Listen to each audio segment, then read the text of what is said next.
Hey Raghunath, tell everyone about our Patreon community. Sure, Kaustubha. The Wisdom of the Sages Patreon community is an incredible online yoga resource. If you like the type of yoga wisdom and culture we share on the show, then our Patreon community is a great next step. This is a listener-supported podcast, and any level of sponsorship will unlock a wide range of live and archived classes, talks, and even workshops. Raghunath teaches, I teach, and we have a host of other excellent teachers on topics ranging from yoga philosophy, asana classes, storytelling, Ayurveda, kirtan, cooking, meditation, and a lot more. We even have an incredible online Bhakti 12-step recovery group. So if you want to check it out, go to patreon.com/wisdom of the sages. All right, let's get it on. Om Namo Bhagavate Vasudevaya. Om Namo Bhagavate Vasudevaya. Om Namo Bhagavate Vasudevaya.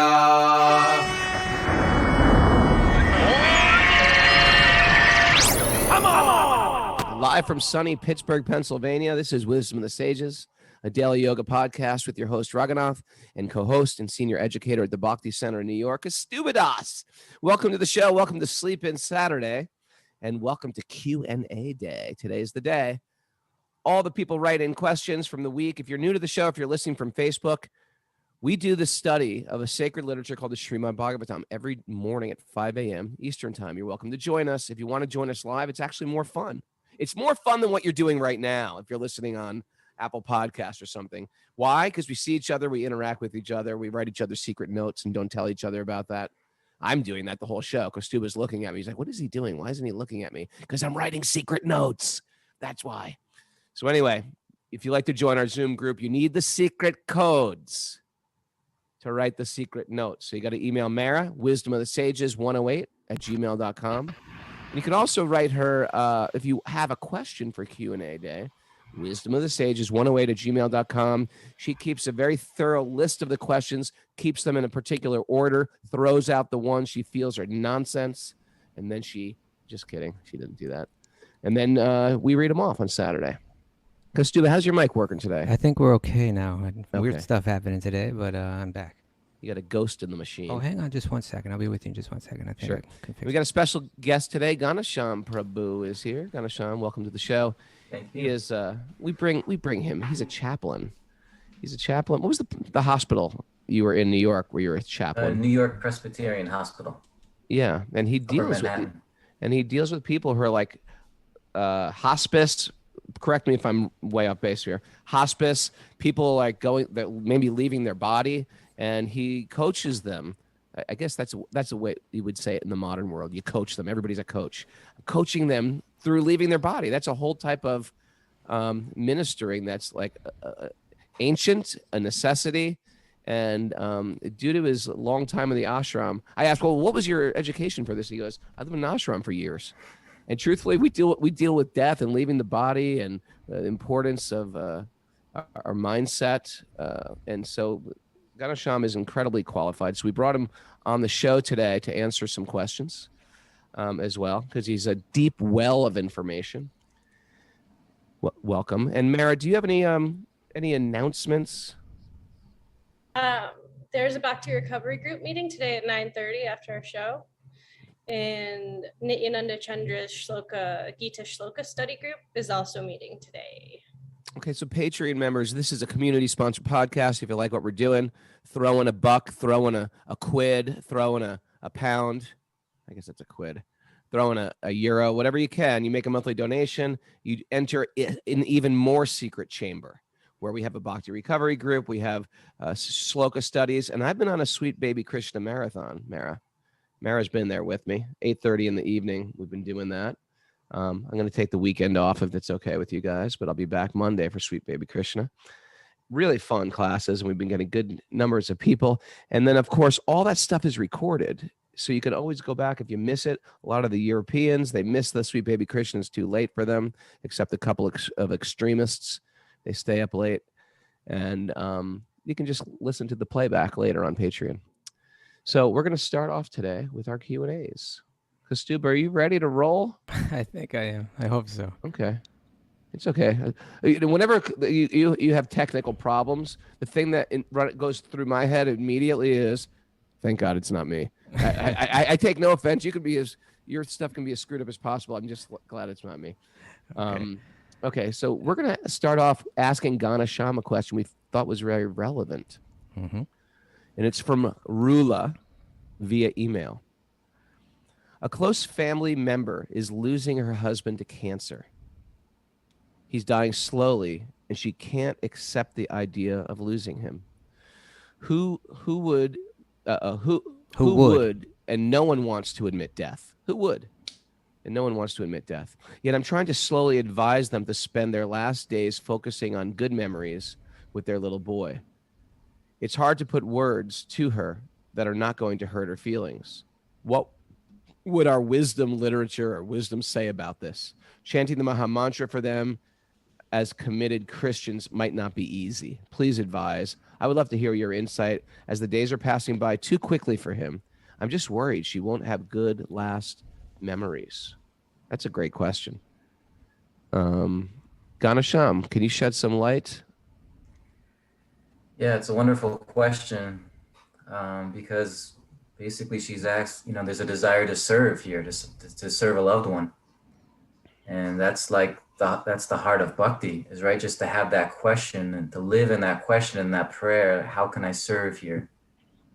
How can I relieve suffering from others? And I was just hearing this class by Prabhupada recently, and he said, sometimes Prabhupada would say, Krishna consciousness means, and then he would give some statement, And I always thought that would be a good idea for a book. Krishna consciousness means, and then ... And every time Prabhupada says it, the statement is put in there, because he says very interesting things sometimes that you might not even expect. But in this context, he said, Krishna consciousness means to feel the suffering of humanity. And I think that's significant here. And I think the first advice for us when someone is going through this, someone is going through dying, first of all, enter the world, of the person, not necessarily the dying person. It seemed like this question was about the wife of a man, of a husband who's passing away. So, serving her, first enter her world. Imagine what she's going through. Like, think about losing the person that's the most dear to you. How overwhelming can that be? The pain of that, the heaviness, the journey of healing that may lie ahead. It's a journey. It takes time. And now imagine in the midst of that, you're going through that. Even the best intentioned appeal from a close friend, that is trying to encourage us to think or feel differently, it has no power, really. Usually it has no power. It's like this tidal wave of emotion we're experiencing, and then someone just has some suggestions of, how we should feel or think. There's like no match, So this is the first thing, is to enter into the world of the person. Say you, again, imagine yourself, the person who you love most is dying. Imagine what the shock or the difficulty, the wave of emotion that's there. And if you go to that person with you being attuned in that way, if you go and then speak to that person and try to be there for that person, you'll see immediately a difference energetically, because you're now attuned and you're not just coming to give some advice or give some suggestion, but now you're actually connected. From there, many more possibilities can take place. It's like when we really feel a person is like there with us with what we're going through, and not just coming to, sometimes advice works or suggestions work, that also can work, but we have to feel it out by first entering in the world, entering that same world of the person. And, maybe we haven't had the experience of a close one dying, but we can still enter that world of pain or suffering. Just remember a day where you were overwhelmed, and enter into that space a little bit, and then go to the person that you want to serve or help in that state. You'll see there's a big difference. Energetically, it's felt by the other person. I remember I was with one man who was passing away. He was young, he was in his 40s. And in the room where he was, this was in the hospital, he always had family members and friends that were there. And one time I was with him and I asked him, this is a great question to ask also. You can keep this in mind. It's very simple. It's so simple, the questions I ask, but it can lead to a lot of deep conversation. But I just asked him, what are you going through right now? Tell me what you're going through. It's very different than asking how you're doing. If you ask how you're doing, you get good, not so good, bad. If you ask, what are you going through? It just opens the whole thing up. People can now feel a little bit more comfortable to share. So I asked this young man who was passing away what he was going through, and he said, I'm just feeling deeply lonely. And that was strange for me because I always saw his room was filled with people, big family, friends, people coming to visit. And I didn't know how to respond in the moment. I almost wanted to say to him, but you have so many people coming. You have, it's like I had this inclination to kind of stop what he was expressing by saying, but there's so many people around you. You have so much support. You're so fortunate, try to bring the sunshine. But meanwhile, he's talking about his deep loneliness. And so I left after spending a little time with him, and I thought about it when I went home. And I just remembered a time in my life where I felt really lonely. And I remember how awful that was. And so the next time I went to see him, I went with that in my heart. And I sat with him and I said, last time I saw you, you said that you felt really lonely. And, feeling it myself at that moment, remembering that time when I had that same feeling, I just said something like, it can really sting to feel lonely. And just those few words, he just started crying. And he cried and he cried, and 2 minutes passed by, 3 minutes passed by. And he just let so much out. And I realized, because I made a little effort to kind of really get there energetically with what he was feeling. And then just said a simple thing. Loneliness can really sting. That's all I said. And that was enough where he just released so much pain. So this is the first thing for all of us when somebody's dying or we want to care for a person who maybe has a loved one dying and we want to support them. First thing is try to get there where they're at and then go into their presence with that in your heart, and then start a conversation to find out how you can serve. Because we think we have a plan of how we might want to serve, like what's mentioned in that question is about, well, we want them to have good memories. Of course, that shows a beautiful person, that you want that of a friend or a loved one, that you want them to be connected to goodness, even though it's painful. But we have to see the exact place of where they are first. And that comes out through a conversation, through a connection, through listening. And then we can learn where it is that we can serve, how we can serve. That's a good starting point. I'll stop there and just see if Kaustubha Prabhu or Raghunath Prabhu, you have any thoughts? I have a question. I really appreciate that point. It's because it does seem like the first intuition would just be to say, but you're getting it all wrong. Yeah. See it the way I see it.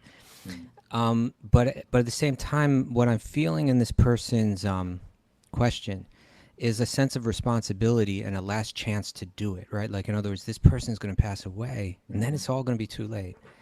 And they're sensitive. They're saying that, if it was someone that was eager for my oftentimes Raghunath and I are sharing stories here of people passing away under these wonderful conditions where they're surrounded by people that also practice bhakti, and everybody is on the same page. Everybody's thinking, yeah, this is how I want to die, and I'm glad you're here to help me go through this, and you're chanting for me. And but this person's saying, as a bhakti yogi, I'm watching these people go through this, recognizing that I have something really wonderful to share with them that would be so valuable for them right at this time. But I feel like if I do, they won't understand it. And so I'm kind of stuck. I want to share it, but I feel they probably won't get it, maybe even resent it. And then at the same time, I'm going to let the moment go, and then it's going to be too late to try to help them. That's my question. That was my thing too. My mother's not dying, but she's 95. She could die any moment, and she could live another 5 years or whatever. But it's like, I want to have a deeper conversation with her, but it's all superficial. How do you like impregnate those times where you could, drop something in, or do you not? You know what I mean? But it seems like then we waste our chance. This is what we do. We're ministers. Yeah. Well, that's the thing. We have to find out how I can serve here. And that's why I say a good starting point is always to enter in first to the position of the person, to ask very simple, meaningful questions. Here's one good question, Raghunath Prabhu, that's just, again, for me, opens things up with a person that I go see. I'll say something, what's most important to you right now? You find out what the need is first. We want to give something right away. And of course, that's our heart. Of course, we want to give we want to give Krishna ultimately, right? Yeah. This is another way of giving Krishna because, if you'll meet people sometimes that, like you said, Kaustubha Prabhu, they're like, tell me, help me. You know what I want. I want to remember Krishna at the time of it. And then we can just, go ahead fully and just give everything. And we know what to do and how to do it. And it's appreciated. And then you have all these other situations where the person's not ready for that. They don't even know what that means. Like what's mentioned here in this question, it's not even the same tradition, right? Yeah. So then it's our duty to find out how to serve, which means, connecting to the person, like we talk communication, the word communication, true communication means communion. First commune with the person, which means entering in to the situation. Ask these questions that could lead to much more. Here's another great question. I was going to ask you if you got more of these questions. The first one was, what are you going through? What are you going through? Yeah. Tell me what you're going through. Right there, that's much deeper than how are you doing. That's going to be like, okay, well, this is what I'm going through for most people. Okay. Next question is, what's most important to you right now? Okay. I ask that to people who are dying all the time, and it's surprising what comes up. Like a dying person, I asked this to a lady just a few days ago in an assisted living facility. What's most important to you now? She's dying. She's very sick. She's very frail. She can hardly speak. And she said, what's most important to me is that everybody in this facility gets the care that they need. It had nothing to do with her. I just thought that was interesting, right? But that's what came out. And another question, you guys will like this one. Okay. How can I serve you? There you go. Yeah, this is like I was saying, this is what bhakti is all about. How can I serve you? In other words, what's your need right now where I can actually serve you? Somebody may say, I need you now to tell me what I need to do. I have a story about that as well, where a lady said that to me. But, or someone else could say, I don't need you to tell me anything. I just need you to listen. And why this is also related to giving Krishna, this has really helped me a lot in my work. Because if you keep showing up for somebody and you keep making yourself available and you keep going with these simple questions and, a week passes and you go again to see them. And again, you get in that right space where you're connected and you listen. And then you go again next week and you go again next week. even if you're not talking about God, what are you doing?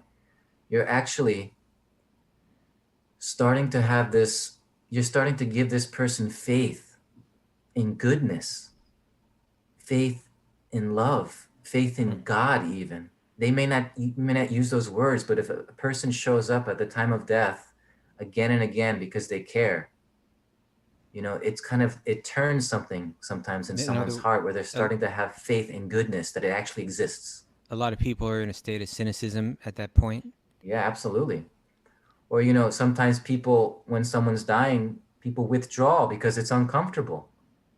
But think about what goes on deeply in a person's heart when you've lived your whole life, you've maybe made so many sacrifices, you've done so many things, and at the time when you're most in need and could use some affection, or everyone disappears, or a few people do it in a grudging way, or you're imagine what kind of effect that can have, where the hardness of the hearts of others can kind of take away the faith in a person's heart, the faith in goodness, the faith that there is actually love in this world. It's possible. And so just by being available, showing up, listening, hearing, being there, I see it as giving a person faith that goodness exists, which really means to say God exists. True goodness exists. And then that may be it, or that might be a door to still sharing more. Yeah, and that's it. And that will be the door to sharing more if that's possible. Right. Because now there's some trust, there's some relationship. Now the person knows that this person is available and does care. And then they're more inclined to now say, well, I was with this lady last week, and I know her well. I saw her a lot, and I knew that she always appreciated prayer. It would kind of calm her down a little bit. So she was at home dying, but she had shortness of breath at home, and she got very nervous, and she called 911. And that means you're going to be picked up in an ambulance and taken to the hospital. So usually if you are receiving hospice care at home, you're discouraged from doing that, because choosing hospice at home means that you're not going to now fight it anymore. You're accepting that death is going to happen. You just want to be comfortable. You want to be with family. So we discourage them from suddenly calling 911, because then you're in a hospital, you're going to go through the emergency room. These people are fragile, they're dying. It's very traumatic. But anyway, so she called 911. She came to the hospital, and I went to see her again. And I was visiting her at home always, but now in the hospital. And I could see, and I know her, I could see she was very restless, agitated. And the nurses there said she has like hours to live from that whole journey and everything that happened. Maybe she has a day, but she's very, very close to passing. So I saw her, and she was very restless and anxious. And I just said, I could already see what she needed, because she was a very religious lady, Christian lady, and she appreciated prayer, and that would calm her down in the past. But I asked her anyway. I said, what do you need right now? How can I serve you? And she said, I want to remove this restlessness from my heart. And I told her that God is in your heart right now, and he wants to remove it from you. So just surrender to him. Just surrender your soul to him right now. And she said, and she kind of looked at me like, what is that? Like, how? What does that mean?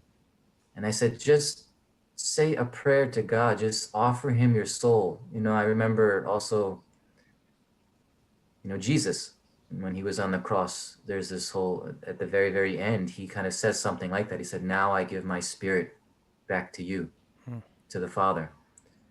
And I just encourage it, just offer your soul. Say, God, my soul is from you, and I'm giving it back to you. Do with me whatever you like. I said something like that.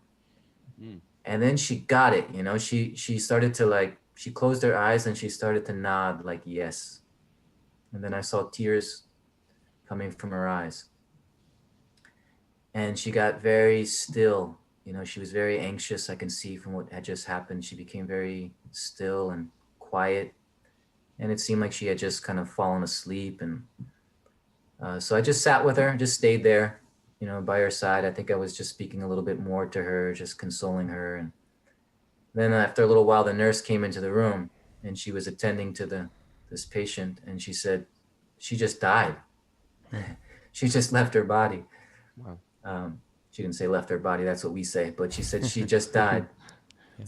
And her, knowing her a little bit and knowing what soothed her heart, and I saw that she was restless, it was God. And when she was asking what to do, I could directly tell her, surrender your heart to God. Do it now. You have an opportunity. You don't have much time left. We were upfront with her about, the doctors think and the nurses think, a day, maybe a few hours. It's hard to say. So now you have an opportunity. Just give your soul to God, and she understood it. I saw she was crying and she was agreeing, and she closed her eyes. She became very still, and she passed away like that. How long had you been meeting with her up until that moment? About 5 months. Oh, for a long time. Yeah, and I would go see her usually every 2 weeks. So it seems that the gist of what you're saying is that without that person opening a door, you're really not going to get anywhere anyway. And getting that door open requires a sensitivity and asking the right questions and a certain patience and more about how you behave with them and how you demonstrate you're there for them than about just showing up and dropping the wisdom on her and walking away. Right. And again, for some, that may work, especially those on a spiritual path who understand that from the beginning. We know what we want, right? But if you're in a situation where like, wow, that seems very far away, then try this. Just go. Make yourself, first of all, available, right? We can prove to them that we care by making ourselves available. And then a few simple questions, listen carefully, and then see how that develops. And then you'll start to get some realization of what service means in this situation. So it's a starting point of getting that revelation of how can I serve here? How can I serve now? I think your advice is probably relevant on many levels beyond just this particular question. Absolutely. This is not just the time of death, right? This is like how we should deal with each other always. Yeah. Can I butt in my approach? I'll tell you how you do it. Let me tell you how I take care of people. No, because sometimes there's sometimes they don't want to they don't want to know, or they're not interested. So we have these secret weapons in Bhakti. One is like, and I have two examples in my life. One is after a person left their body, like my father left his body when I was, when I was 22. And another situation, which my family doesn't know about, so don't mention it if you know my family, but my older brother got deathly ill. We all thought he was going to die, and he was unconscious in the hospital in New York City. So I had two things. When I saw my father, I had a little... My body during the funeral, I just poured some Ganges water on him. Just poured some Ganges water and put a little tulsi near his mouth or near his necklace or near his heart, or prasadam flower. So it's not like, therefore it sort of like releases the subtle body. They have the Ganges water on. And my brother, of course, who was unconscious and no one was in the room, I just put the kirtan on. And the kirtan's affecting. And I had a spray bottle of Ganges water. And just gave him a little spray bottle bath. Just give him a little spray bottle bath. He didn't mind it. He was unconscious anyway. You get the benefit of the Ganges water emanating from the feet of Lord Vishnu. But the idea is that even if someone is going through their stuff, they can't understand anything. They don't have to understand a flower garland. Everybody understands a flower garland. Hey, look what I've got for you. Smell this rose. It was offered to and it's a connection with Vishnu. It's a connection with Krishna. Even though it seems innocuous, it's to them, it's a beautiful flower. It's a gesture of love. I brought you these beads. I brought you this sacred water from a holy place. Let me put it on your forehead. So it's sort of like, it's for the people that really don't get it and probably won't get it, but it's very useful. I mean, to get Radhakund water, Kala Gandaki water, Yamuna water on your body. Oh my God. Your destiny of the soul has changed forever. I need both of you guys showing up when it's my time. I need Kanasham there, he's asking his sensitive questions, and then I'm gradually walking around with revealing a truth. secret toolbox. He's got like a belt, and he's got like different kind of water on it. Various spray bottles from different holy places. A holster. Prayag, squirt, squirt. No, I appreciate that, Raghunath Prabhu, because I went in a different direction, but these things like you're mentioning are like, man, it's like directly spiritual power and energy. And, my work, I'm often with people who are from a different tradition, their families are there, so a lot of these opportunities don't come up, but whenever there is, this is definitely the best thing to do. Raghu doesn't let that stop him. He's just like, he gets that squirt gun like right under the arm here. Yeah, you're into Islam? Squirt.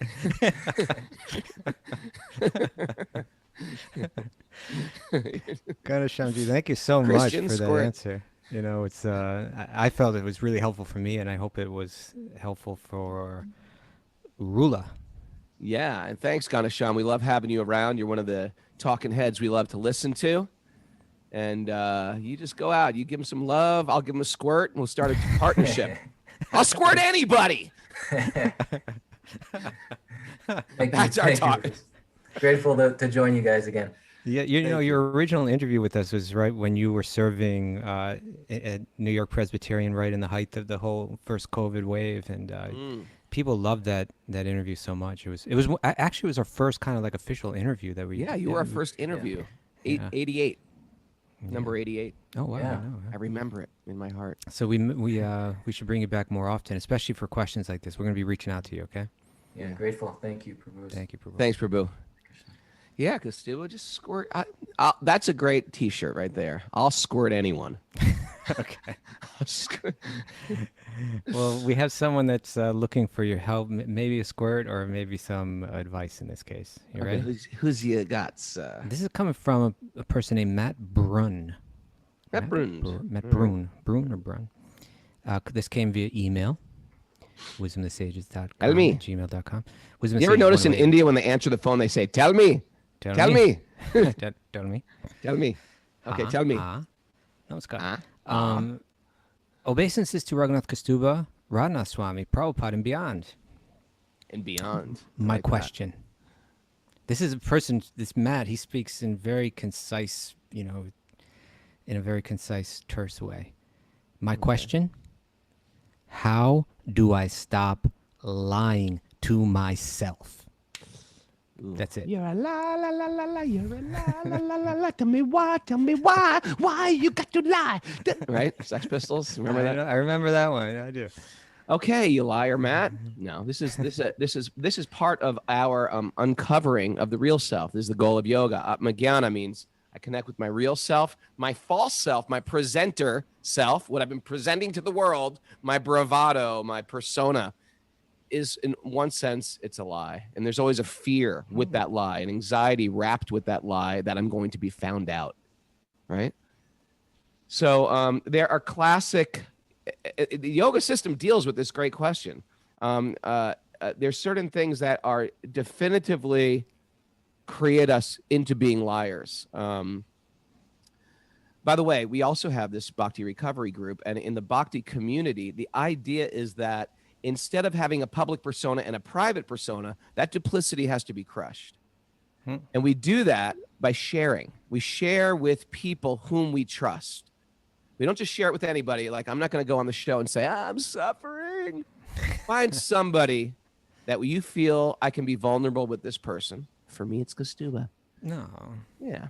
And I share, Kaustubha, I'm going through a hard time. Hear me out here, please. And I trust him because I know he'll be a container to hold my pain or to hold my excitement or to hold whatever I'm going to share with him. And we want to get our insides out. Otherwise, we have this phenomenon of burying our emotions. And there's so many ways we can bury them. We bury them with food. We bury them with alcohol. We bury them with, pornography. We bury them with shopping. There's tons of ways to medicate your pain that aren't healthy. So we say, find spiritual people, spiritually connected people, friends with integrity, or teachers that you can bear heart to. Otherwise, we end up, especially when you have a community and a society, what you end up having is people presenting one way, but having a whole secret side. And secrets cause pain. Secret causes explosions. So be careful of secrets. We need to share those secrets and we need to birth them. Another great liar is lust. Another great liar is greed. Another great liar is blame and criticism. Here's one, because he's a male, and men suffer with lust. I mean, I can say it's cross-gender, but male is especially rooted in their lower chakra. That's how the male machine works, as far as I can tell.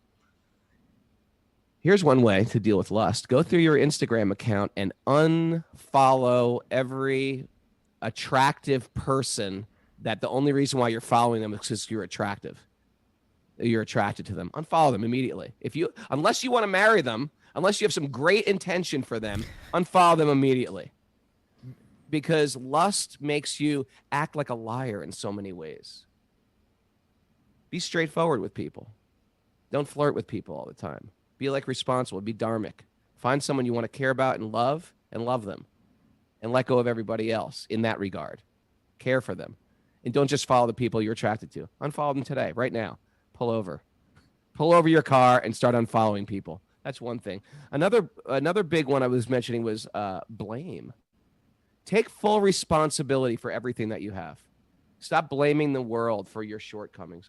By the way, I'm not just talking to him. I'm talking to myself, everybody. Once I go to blame, I'm being irresponsible. It's creating a liar out of me, because a big part of my lying is that I'm entitled. I'm entitled. I deserve this. I should be getting this by now. At this age, I should have this. Guess what? We're not entitled to anything. Okay? Take full responsibility for what you have. And if you can't even understand the seed of it, then say, hey, it must have happened in some previous life, because what I have is I got it. And I've been living in this world of blaming, of entitlement, and you make yourself miserable. And it's ugly. And it's not based in reality. It's not based in truth. So blame is a massive liar. Criticism, finding fault with other people. This is something also that feeds a lying mentality. Because generally, this has sort of been a theme this week, hasn't it, Kaustubha, with the show and Prahlad Maharaj, and the idea of we're finding fault with other people because we have so many damn shortcomings. And it's the only way I can save face is to start taking down good people sometimes just so I can find some self-worth. I'm not going to get worth from finding your lack of worth. That's not how I find worth. I get worth by doing worthy things, not from finding your shortcoming. And very often it's a goggle we wear, the fault-finding goggle. By the way, it's a bhakti wrecker. If you want to steamroll, bulldoze your bhakti practice, start finding fault with people on a regular basis. It will dismantle all of your hours of japa, all of your kirtans you've attended. It's going to ruin it all. All that accumulated wealth of bhakti, it's going to bulldoze right through it. Who needs that? So immediately stop criticizing, immediately stop blaming, immediately start unfollowing people, immediately start sharing your heart with someone you trust.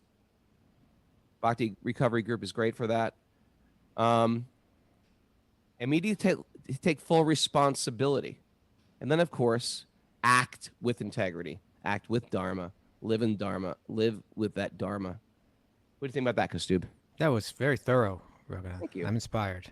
I'm going to stop lying to myself right now. Hold on. I'm going to go to my Instagram account. Just hang on for a few minutes. I'm not following anybody anymore. Wait a second. All of a sudden, people start getting unfollowed by me. They're going, oh, that's what you were doing. You were just following me out of your lust, Raghunath. That's all. Thank you for that, Raghunath. Pathetic, aren't we? Okay, I got a question for you, my dear friend. Yeah. And this is from Vayudas. He's a longtime other. Okay. My question relates to the qualities of Krishna, and in particular, renunciation. I can never get my head around renunciation when applied to Krishna. What does he have to renounce? What does he have to renounce? Yeah, what does he have to renounce? Okay, that's an interesting question. Yeah. Well, it's said that we call Krishna Bhagavan, right? So Bhag refers to opulences, and Avan means the possessor of. So it's saying that Krishna is the original possessor of all opulences. Whatever we have, it's his quality that we may demonstrate in a minute, to a minute degree.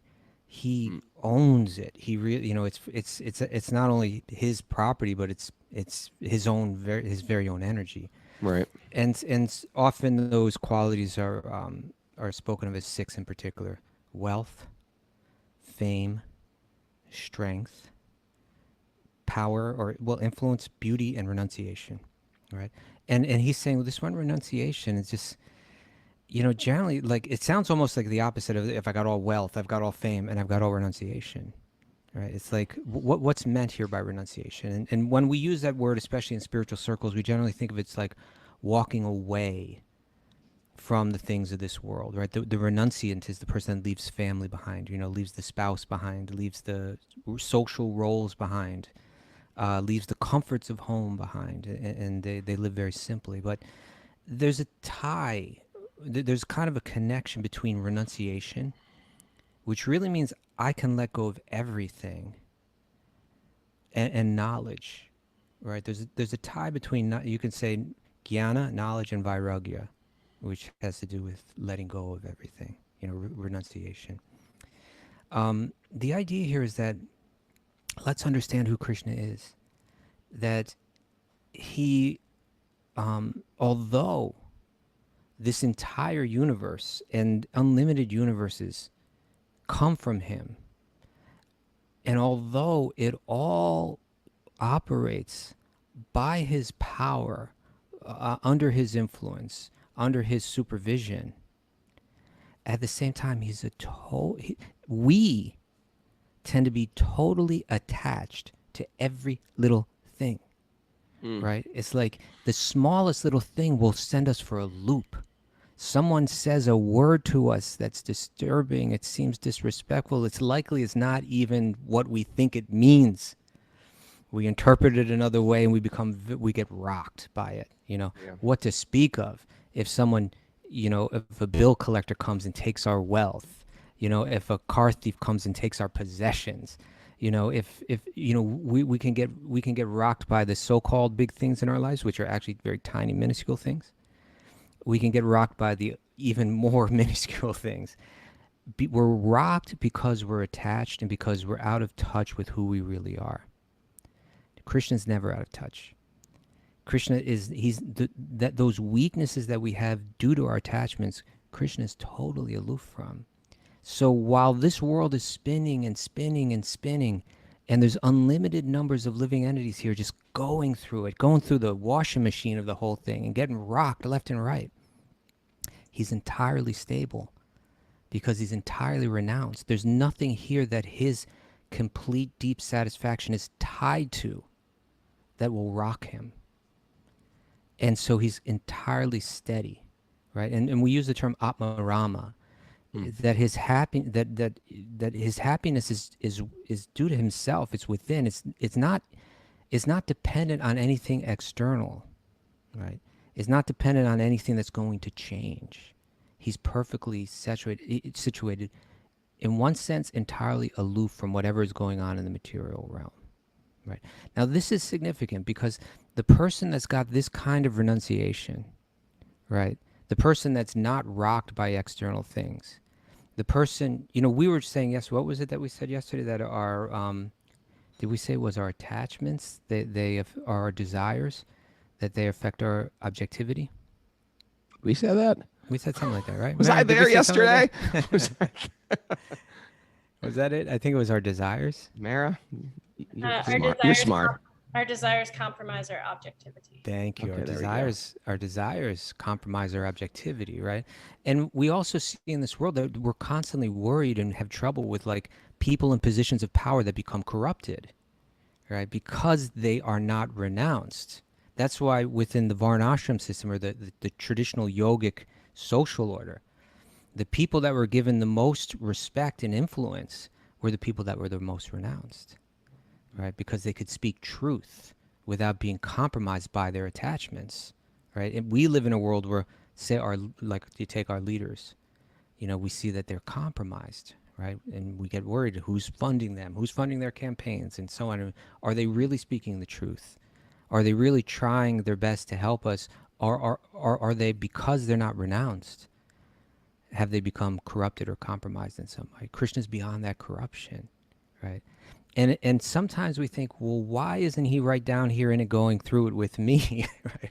But the real thing is, we need to get up to, we need to elevate our consciousness to his. We are of his energy, which means by nature we're aloof from everything material, right? We need to let it go. He's showing us he's entirely let go, and we need to also let go. Now, but the sweet thing is, although he's entirely let go of the material realm, in the sense that none of it's going to rock him emotionally, but on the spiritual level, he's very sensitive and very sweet and even very attached, right?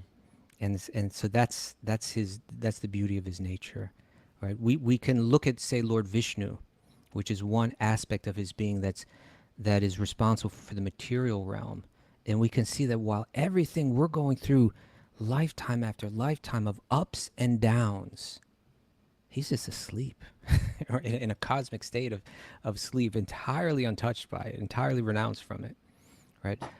And so that's Krishna's expansion within the material realm. But when you get to Krishna himself within the spiritual realm, he's just a big heart, that's just that's totally attached to those that love him. That when one approaches him with love, he's coming back with love. And when you're in love, you're not renounced. You're attached. So in terms of the material realm, he's entirely renounced. He can't be bought, right? There's no amount of money we can give. He's renounced. He doesn't need it. He never sells out, right? But what he'll accept is our love. So I hope that sheds some light. I'm sure so many things could be said. Maybe Ganashamji, you're well spoken in Gita and Bhagavatam. Maybe you could share any thoughts on that. I have to unmute you, I think. Here we go. I'm asking to unmute you. There you go. When I think you spoke perfectly, Kaustubha Prabhu. I mean, I think his renunciation really means his humility. The fact that he's the creator, source of everything, just the fact that he comes here and he's interacting with a few devotees. I mean, he's the all-powerful, supreme Lord, source of everything. But these very simple exchanges with his devotees and the intimacy, I mean, that itself is renunciation, because it's almost like he's coming down to our level and connecting and interacting, even though he's so great. And that's humility. Renunciation is a kind of humility, right? That I have so much, but I'm not attached. And I have so many things, I have so much power, but I'll just interact in a simple way with my friends. He's always manifesting that opulence of renunciation through his pastimes, because it's very humble that he would even do such a thing, to interact with just his friends, and it's a sweetness, right? So in that sweetness is a renunciation. What you're saying reminds me of, and maybe this is something, I don't know if you've covered this in Sweet Baby Krishna, Raghunath. You may have already, but when Krishna, he battles Jarasandha, he battles this one, Asura, and he battles him many, many, many times, right? How many times did he fight him? 18. And he defeated him and his army every single time, right? Like effortlessly. Krishna's just like, this guy's coming back with armies and just doing all that he can. And Krishna's just defeating him. He defeats him 18 times. And then the last time that he comes, Krishna just walks away, right? Yeah. He just walks away from it. And this person is like saying, "You coward, come back here. I know that you can't stand in front of me and fight me." It's like, come on, man, how many times do I have to take you? And then at the end, when this Asura had to be killed in order for Yudhishthira to take his role and everything like that, and Krishna goes there to see him along with his friends Arjuna and Bhima. And they say to Jarasandha, you can fight any one of us. Who do you want to fight? And he says, well, Krishna, he's like nothing. I mean, He's a coward. I'm not interested. Yeah, I'm not. And Krishna just stands there. It's like, I don't care if he says that about me. It's like, this is a joke, right? He's entirely He is humble and he is renounced like that. Yeah. And he allowed, and you know, if he had ego, right, he'd be like, no, I'm going to kill him, right? It's going to be me. I'm going to prove that what he's saying is false. But he lets Bhima do it. Thank you, Ganeshamji. Thank you, Ganesham. Thank you, Kaustubha. Thank you, Raghunath. Thank you for reminding me of Krishna's Leela, too. I needed a little bit of that this morning. All right.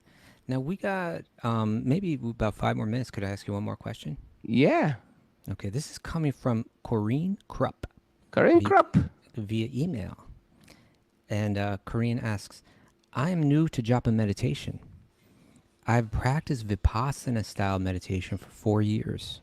That's And- a Buddhist meditation where they go away and for like 10 days they just don't speak. Yes, and live in silence. Yeah. I still find vipassana meditation useful. Do you ever practice vipassana? Do you or Bhakti lineages find any use in vipassana style meditation? To practice observation of thoughts and presence through the breath seems very useful to me, in addition to praising the name of our Lord. I am curious if this type of meditation is practiced among devotees, and if so, when? 16 rounds of japa per day already seems so time-consuming, which brings me to my next question. How does a beginner start the 16 rounds of japa per day? Should I break it up throughout the day? Thank you. Good question. All right. And all these, you know, a lot of these yogic practices or monastic practices have these ideas of renunciation. Sometimes people are sort of cued in towards renunciation. They're attracted to it. Most people are not so attracted to renunciation, but there are people, they're either yogis from previous lives or yes, I'm going to go quiet for 10 days. Yes, I'm going to fast for 20 days. And for those people like that, that renunciation, when done in Krishna consciousness, becomes very useful. We don't push it. You know, what I do is I explain, and I'm a teacher of Krishna consciousness. I don't lead with that. I lead with adding Krishna, because as you add Krishna to your life, we start to realize that everything that I have is not mine anyway. This is like the little bit slightly difference. Like my speech is actually Krishna's. It's not mine. My body is actually Krishna's. It's not mine. My thoughts or my talents are not my talents. They're actually Krishna's. So in Krishna's, our renunciation is saying, this is all God's. Now, in that, you can be a cheater and you can be a liar. And you can just say, well, I can talk. I can do whatever I want. No, you can't. You have to talk about Krishna. You have to see Krishna in everybody's heart. You have to treat them as if they're great devotees. So it's not just like, well, I'm into bhakti. I don't have to. I can talk if I want to. You can, but you have to regulate your talk. So in that sense, renunciation of nonsense talk, and we know what that is. It's just gabba, gabba, gabba, gabba, gabba. You know, just gabbing all the time. A renunciation of what I consume. If I'm watching TV, if I'm watching movies on a regular basis, I'm putting stuff that oftentimes has no connection to my self-betterment or my connection with Krishna. So there has to be some renunciation eventually. But I always say, add Krishna. Because I look at myself like a cup of poison from millennia, lifetimes, what to speak of this lifetime, of just intake of toxic stuff. Intakes of toxic sound, intake of resentment, intake of toxic media, intakes of toxic education, intake of toxic behaviors and habits. And I look at that and I say, you know what? Instead of trying to dump out the toxic, put that cup of poison right under a waterfall. And that waterfall is hearing about Krishna. And that ties into the second question, which is the chanting of japa is a yagya. It's a sacrifice. That's the Sankirtan yagya. It's entering sound that's spiritual. I'm sacrificing part of my day, where I'm just blabbing about anything. And you know me, Kaustubha, you hang out with me, you get a lot of blab. But I'm going to say, you know what? For this amount of time, I'm going to chant sacred sounds. Even within that time, my mind is blabbing to myself. I'm like chanting japa and I'm going blah, blah, blah, blah, blah, blah, blah, blah, blah, blah. What should I do later? Blah, blah, blah, blah. What's for dinner? Blah, blah, blah. So I got to be careful of that. Mental blah, blah, blah, as well as verbal blah, blah, blah. But I'm making a commitment. I'm going to chant holy names. I'm going to listen to kirtan on my downtime. John B. Harrison's on the show right now, so I'm going to listen to John B. Harrison. We had a John B. Harrison festival here. Me and Buck, Justin, and Rachel playing her music. Yeah, we did. We do that sometimes. We have John B. Harrison festivals. We do all kind of things. Goravani festivals, all our faves. But the idea is that we are sacrificing the hearing and the speaking. Why? Because it's not my voice anyway. And so we do the input of Krishna Katha. And then it becomes very powerful. I can't walk into a bank and say, okay, everybody, and get up, where the teller is, get up on that table and just say, all right, listen, everybody, I'm going to renounce all this money. They're all looking at me. The bank manager's like, what are you talking about? This isn't your money. I can't renounce it because it's not mine. So the concept of renunciation within some of these yogic practices is called palgu vairagya, or fake renunciation. Why? I can't renounce it because it's not mine. My voice is Krishna's. My body is Krishna's, and therefore I'm going to use my voice. I'm going to use my body. I'm going to use my intelligence. I'm going to use my mathematical genius. I'm going to use my, business acumen. I'm going to use that all to serve Krishna. And then something beautiful happens. Those very things that were corrupting us or making us arrogant and thinking I was better than somebody with my great voice or my great charm or my great mathematical ability, etc., is now we're using that very same gift, a God-given gift, to liberate me from that thing. Because it's not the thing that's good or bad. I'm looking at Rachel. She's really good at numbers. I like to tell stories.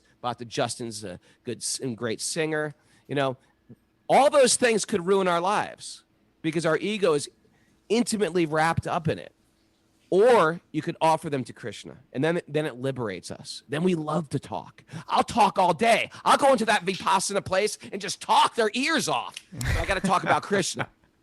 Buddhist guy will be hitting me with that stick, but I don't care. I'm just going to tell him Krishna's pastimes. I'll sing to him because the voice is for Krishna. It's meant to glorify God. Now, if you're attracted to being quiet, it's a good thing if you can be quiet and it helps you focus on Krishna. If you feel like you have issues with food or something and you feel I just eat all the time, maybe it's better that you fast or you're a little bit more conscious when you eat. So renunciation can be balanced. Generally, we see it in Bhakti Yoga in higher stages of advancement. I once was in Vrindavan and I ran into Kurma.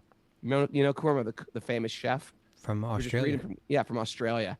And I was buying a big, what are those big giant gulab jamuns that have rice? Okay. And a giant sweet. It's a giant sweet, a kala gulab jamun. I think it's called a kala jamun. And it's got a piece of rock candy right in the middle. And I bought it, and he's standing right behind me. And I was like, he's like, Raghunath, that thing's big. You must be hungry. I was like, and I thought, I'm not that hungry. And I said, Prabhu, I'm in Vrindavan. I'm in a holy place, a place of renunciation. Should I be eating this right now? Maybe I should just not eat it. And he looked at me and he goes, you should eat every bit of that thing right now. That has been offered to Lord Krishna. Eat it all. Buy another one. And I was like, all right. On your order, I will. So that's what I'm going to say. Go to that vipassana and just talk their ear off. Sing sweet bhajans to them. I'm joking, but think about Krishna. Thanks, everybody, for joining us. Thanks, Ganesham.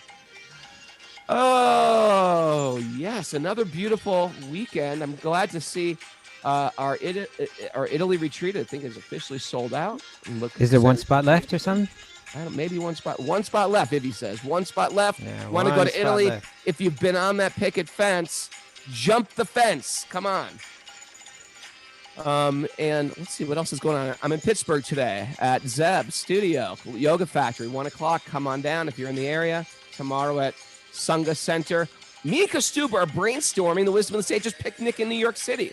It's going to be next weekend. Like some type of, we're going to throw in prasad, sacred food. We might even have a reading, Bhagavad Gita chanting. There might even be a volleyball game going. We don't even know. The others versus the Zoomers. We'll figure that out. The master plan. Okay. And we got Chaitanya Charan, the spiritual scientist, tomorrow. We got the spiritual scientist tomorrow. It's going to be great. Tomorrow, 8 o'clock, we're back doing this. So if you're new to the show, welcome to the show. Hey, tell a friend.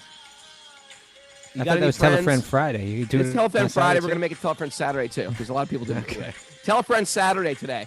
You got somebody who's, is interested in spiritual life? Share Wisdom of the Sages with them. It could, I read some of these things people are writing on Apple Podcasts. It's like, man, somebody referred me to this podcast. I didn't know anything about anything, and now I binge. You know what we do in Kali Yuga? We're bingers. We like to binge, and we'll binge on anything, isn't it? We'll binge on sweets, on candy. We'll binge, Netflix. Soap operas. Yeah, binge on Krishna. Binge on Krishna and starts to change everything.